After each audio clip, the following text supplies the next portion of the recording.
এই জন্য আল্লাহ তাআলা বলেন قد أفلح من زكاها قد أفلح من زكاها যারা আত্মাকে পরিশুদ্ধ করতে পেরেছে তারাই সফলকাম وذكر اسم ربه فصلى وذكر اسم ربه فصلى আর এই আত্মাকে পরিশুদ্ধ করবেন কিভাবে আল্লাহ তাআলার জিকির এবং আল্লাহ তাআলার জিকির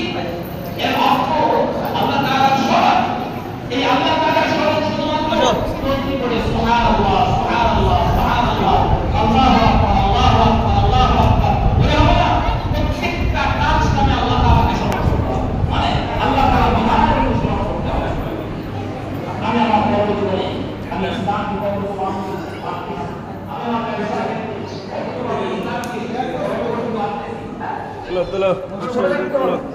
আমি আমাকে যে দায়িত্ব দেওয়া হয়েছে আমি ওই দায়িত্ব সম্পর্কে কতটুকু সচেতন রয়েছি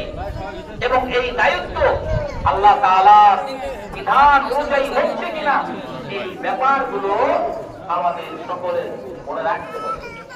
হ্যাঁ সুবহানাল্লাহ আলহামদুলিল্লাহ বলে তো অবশ্যই সওয়াব আছে অবশ্যই সওয়াব হবে যদি আপনি আপনার প্রত্যেকটা জায়গায় জীবনের প্রতিটা ক্ষেত্রে ইসলামের স্মরণ করেন তাহলে দেখবেন যে আপনার ব্যক্তি জীবনে শান্তি ফিরে আসবে আপনার পারিবারিক জীবনে শান্তি ফিরে আসবে আপনার সামাজিক জীবন রাষ্ট্রীয় জীবনে শান্তি ফিরে আসবে তাহলে একটা পরিশুদ্ধ আত্মা ব্যতীত পরিশুদ্ধ চিন্তা ভাবনা মানুষ করতে পারে না পরিশুদ্ধ আত্মা যদি নষ্ট হয়ে যায় তাহলে সব কিছু নষ্ট হয়ে যায় হাদিসের মধ্যে আছে না